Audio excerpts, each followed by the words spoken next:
Hello, everyone. Welcome to another episode of Sustainability Cafe, the brand new podcast channel from Waste and Recycling magazine. I'm Kirtana, the editor of the magazine. On this show, we dive deep into the inspiring tales and daring journeys of entrepreneurs and top professionals who have made significant contribution to waste and recycling industry. We believe these stories will inspire more and more individuals to tread the path of sustainability. And today, we are joined by Dr. Daker El Rabaya, the CEO of BEEAH Recycling. Dr. Daker, thanks for joining us. Thank you for inviting me. The first assignment which I had to do when I joined Waste and Recycling was the inauguration of Waste to Energy project of BEEAH. And I learned about the company, and I'm fascinated by its journey. It started off in 2007 as a waste management company, and today it has emerged as a sustainability leader in the MENA region. So from being a waste management company, it has entered into renewable energy, green mobility, and even education and technology. How do you see this growth? And also tell us, let's start off with your journey with the BEEAH, how it started, and what inspired you to get into the field of waste and recycling. Very interesting.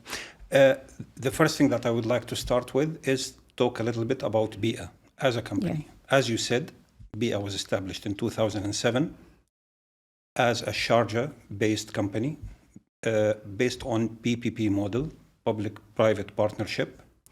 And the idea was to combine the agility of private sector with the social responsibility of the government sector, put them together to manage waste in a very socially responsible way. I joined in 2010 as a technical specialist to manage one facility which was back then responsible to recycle construction and demolition waste.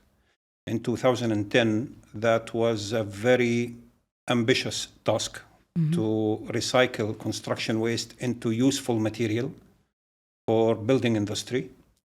So it kept us busy for a while, and then we started to move on to fulfill other tasks that I'm sure we will talk about a little bit later. Sure. When you talk about how BEEAH evolved, I think it was an organic and natural way. So we started as a waste management company, and we were very focused on moving waste and having solutions to deal with it in a socially responsible way.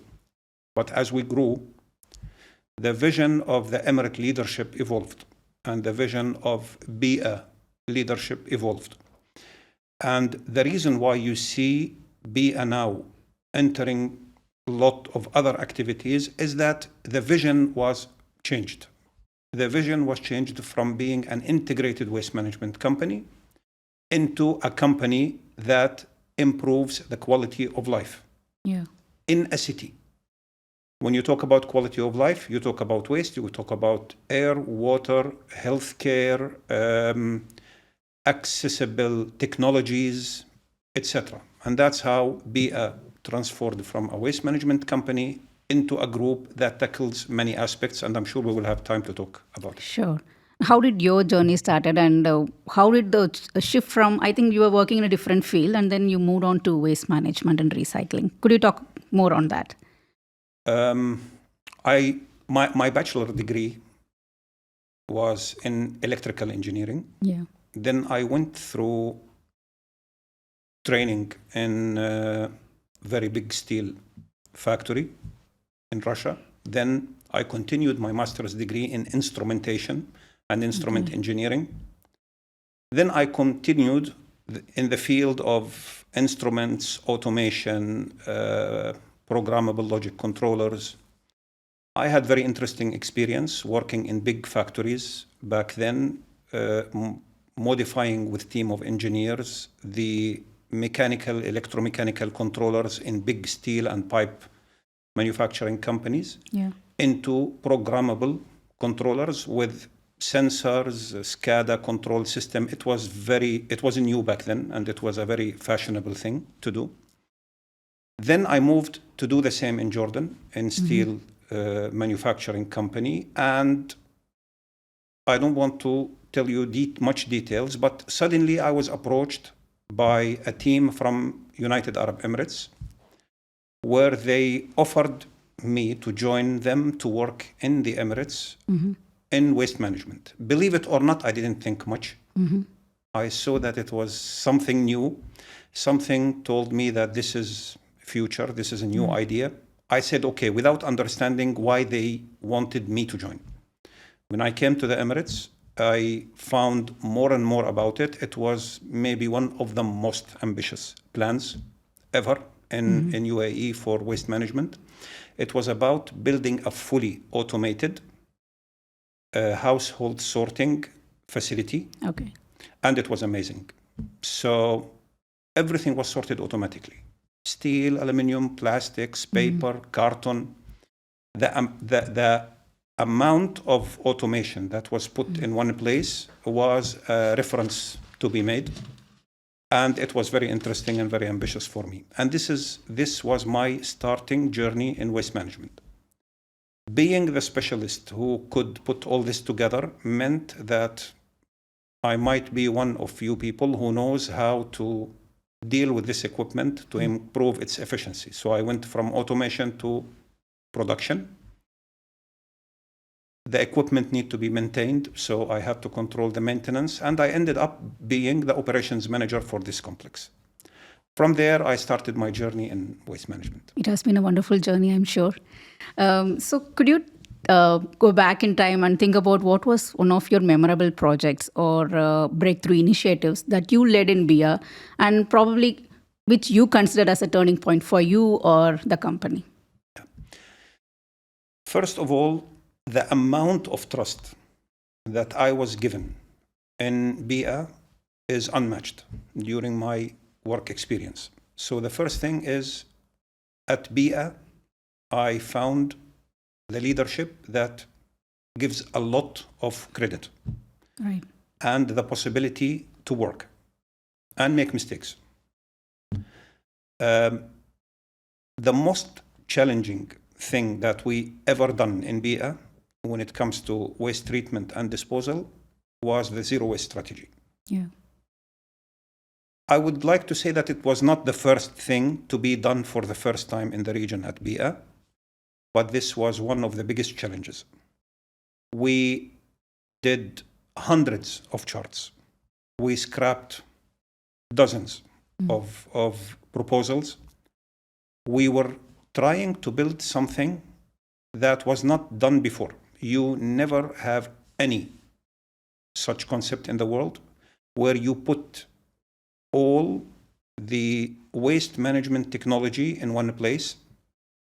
You convert this place into an industrial area.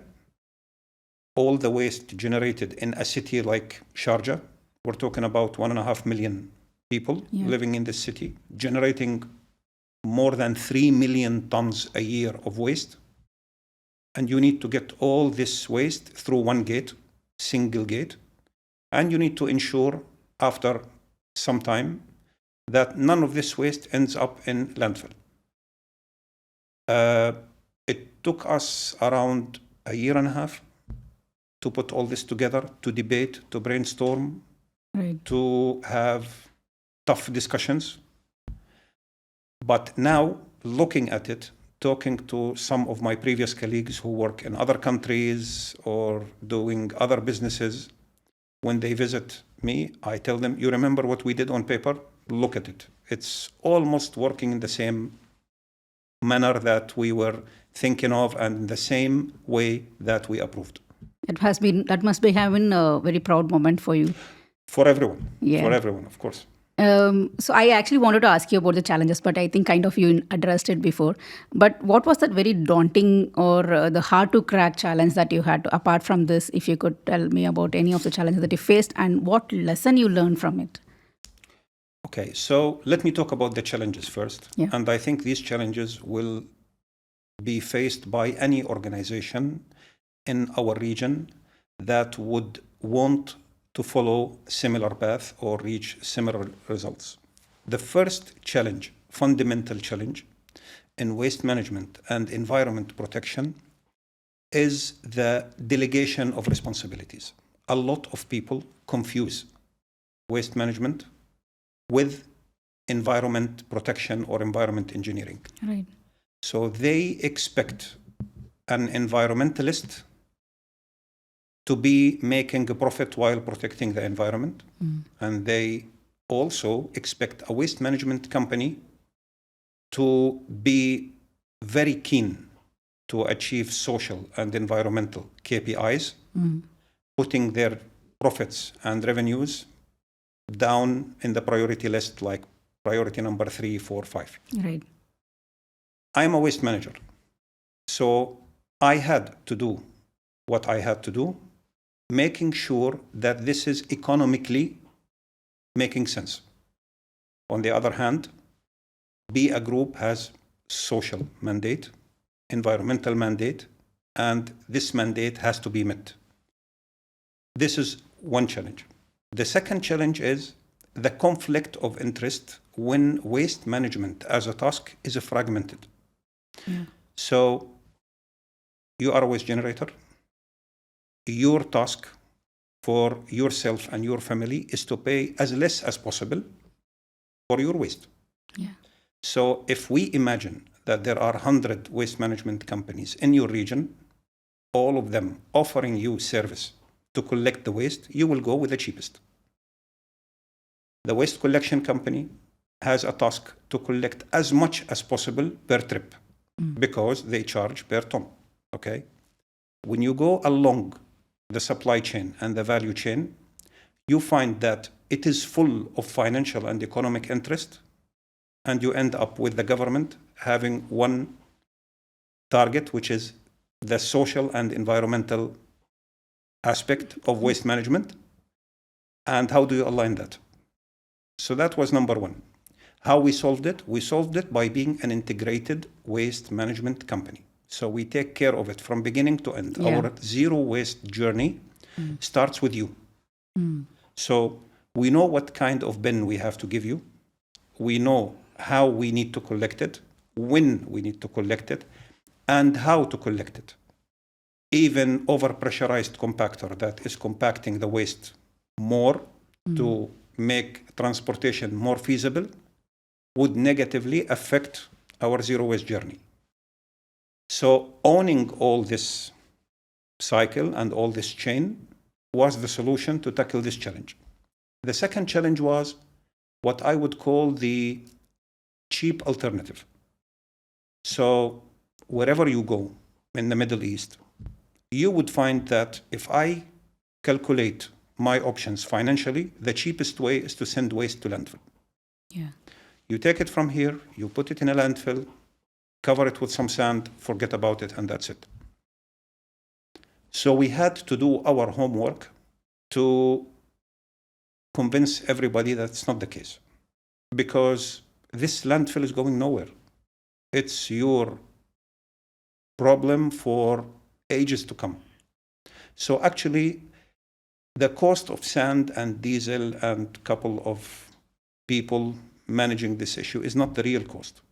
And in 2016, we modified our tipping fee, what we call tipping fee, or what we call a gate fee sometimes. Yeah.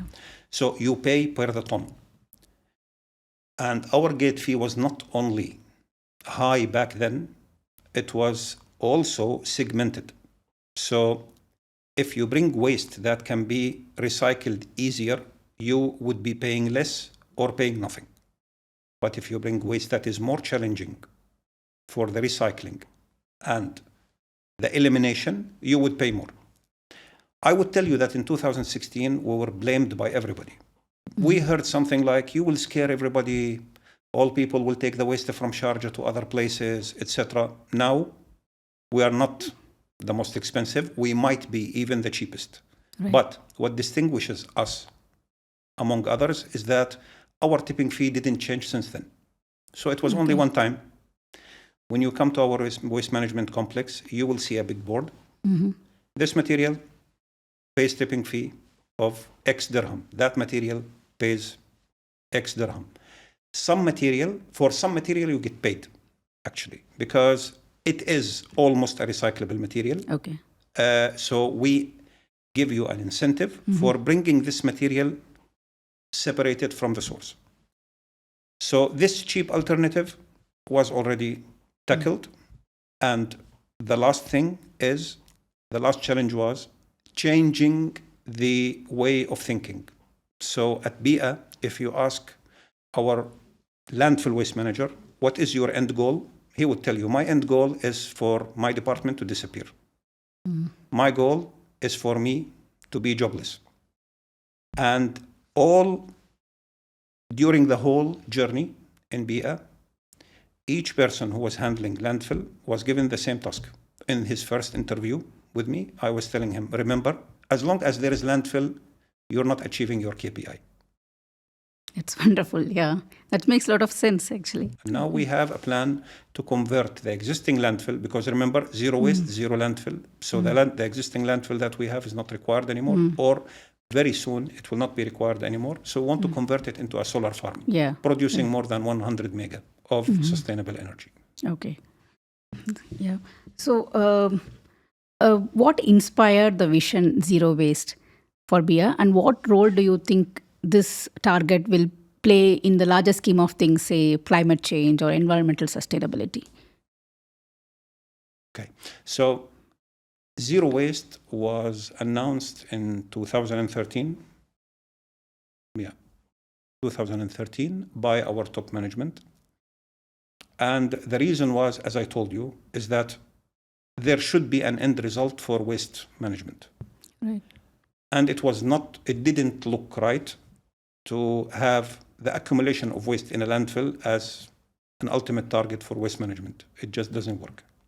It didn't work that all what you need to do in waste management is to collect it all in one place. It also didn't work. It looked right back then, and it was very visionary by BEEAH leadership and the leadership of Sharjah to say, okay, let's have one goal, that waste should disappear. How do we do that? And we started all the zero waste journey that we have just been talking about. Again, everybody was skeptical. Declarations, everybody was saying that it's just another announcement by another government. Till recent times, when people started to see the numbers, the contribution of BEEAH Group, not only to Sharjah, but to the United Arab Emirates and the region, is huge. We are not invited anymore to participate in tenders. Tender to build this facility or that facility or waste management. Almost everybody is shying away from just building another facility. Everybody is saying, come solve my problem, which is related to waste. Nobody is asking BEEAH now to come and build a landfill, manage a landfill, build a sorting facility here or recycling facility there. None of the other models have proven themselves to be life-worthy. The only model that is achieving the ultimate target is a model where you have social environmental responsibilities and legislative power combined with the agility of the private sector coming together, expertise in the operations from here, expertise in the other field from there, working hand in hand, having an ultimate target to reach zero waste, integrating the full supply and value chain, focusing on one simple target, trusting each other for a long period, and delivering the final result. All right. So recently you had mentioned on LinkedIn that in 2023, industrial waste, BEEAH has achieved 100% diversion from landfill. Could you elaborate on the success story? Yeah. So when we started all this journey, as I said, the management was giving a lot of credit of trust, which is very important. But from our side, as specialists, we were very honest and clear. There are things, we were very clear that there are things that can be achieved on our own. But there are other aspects that needed either tens of years of learning and making mistakes, or by collaboration. And we agreed on the type of activities that BEEAH will grow in-house and the other type of activities that BEEAH will do in collaboration with the companies that own best practices. Okay. So when it comes to things like industrial and hazardous waste, mostly people would be either neutralizing them or burning them, which is another way of neutralization, actually. In our case, we have chosen a combination, an explosive combination of technologies, where we almost return 100% of the industrial and hazardous waste back to the economy. Okay. Replacing either energy resources or raw material. And in this combination, we are gradually transforming such industries like cement industries into a sustainable hub. Yeah. Right. Believe it or not. So cement factory is replacing its minerals with mineral elements that we extract from industrial and hazardous waste. They don't need to go to the crushing plant, which is 200 kilometers away. Same time, they don't need to use as much natural gas and coal, because we are replacing both with alternative fuel. Yeah. And we become so dependent on each other that we almost become one fully integrated activity. Right. All right. So you must have observed the industry for the past 15 years, almost 15 years. How do you envision the future of the waste and recycling industry? Well, I would say some general trends that I can see now. Yeah. I think in 5 to 10 years from now, the sustainability will not be a pushing activity anymore. The end user will be demanding more sustainable and more environmentally friendly services and products. And then all the companies will turn into BEEAH or something similar to BEEAH. There is no other way. The second thing that I can foresee right now is that sustainable solutions and circular economy is going to be more and more affordable. Right now, in some cases, you still look at it as a premium option. Yeah. That you have to price differently, it has to cost you more. This is not going to be the case. The more and more research and the more and more economic and financial work is put into these activities, the more it would be prevalent that waste is a very luxury option. Environment pollution is a very expensive alternative, and it is cheaper to do it the other way. So the alternative will be the usual lifestyle, I would say. Right. So it will become a norm for people to be sustainable. Absolutely. No other option. Yeah. Okay.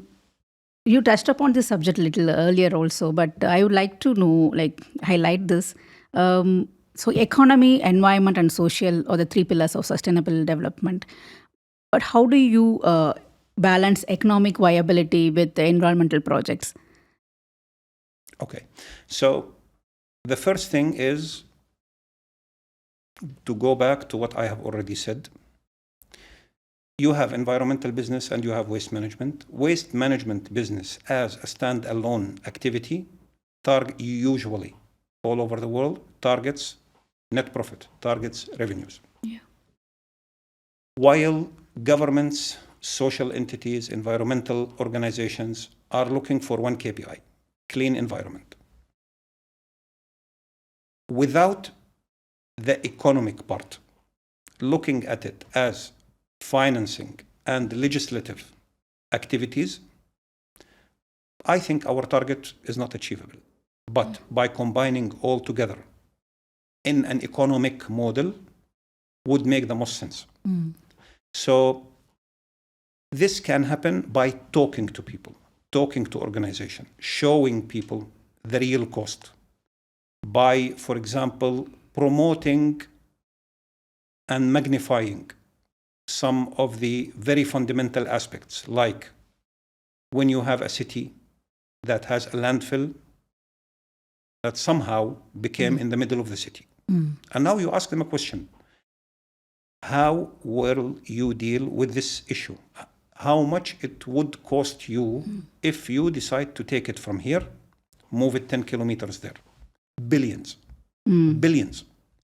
How much do you need to invest to ensure that all this land is already suitable for investment and for commercial or residential activities?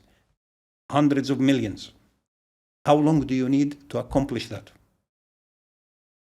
5, 10 years. Then you ask people, imagine that you have never built this landfill 10 years or 20 years ago. How much economic value, how much revenues, how much benefits would this piece of land would have been bringing as we speak now?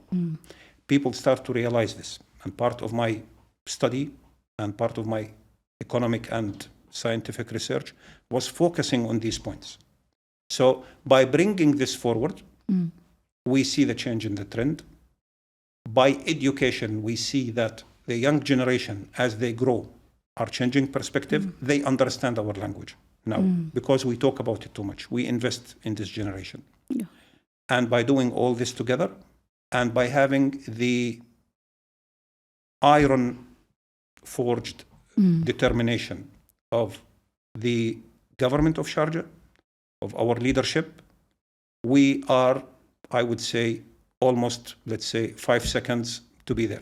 Yeah. Thanks for mentioning about your research. I was going to ask you about that. Congratulations on your doctorate in economics of operations, right? Sorry, economics of organizations. What motivated you to pursue a doctorate and why this field particularly? Okay, first of all, I have been learning all my life. Okay. And I'm still learning as we speak. So you never stop learning. Otherwise, what I always tell my team is that if you stop, you're actually moving back. Because if you stop, others are moving forward. And relatively, you're moving backward. So you don't have option. You need to cope with your surrounding environment in this world of competition. You need to keep moving forward. So this is about studying. Now, when it comes to economics, in the last 15 years, it became evident for me that the financial aspect is not enough to build or to convince all the supply chain participants that you need to change waste management, let's say, waste management approach and targets. Because finance is talking about how banks deal with money and how business should adapt to ensure that what you do is bankable and banks will approve, disapprove, etc. Legislation is also, as standalone, not the full approach yet, because legislation is about enforcement. So I force you to do this, you find your way around it. That's life. That's life. And having ambitious targets means that you don't have time to keep doing this and modifying laws, etc. Many people don't understand that economics actually is a social science. So when I realized that, I said, stop. So I I did my general management program in Cambridge. I did my lead program in Stanford. Finance was not the answer. But when a professor in Cambridge said, I'm an economist, I was like, wait a minute, there is such science. And then I asked him directly, what's the difference between finance and economics? He said economics is the art of utilizing all the available resources to the best benefit of society.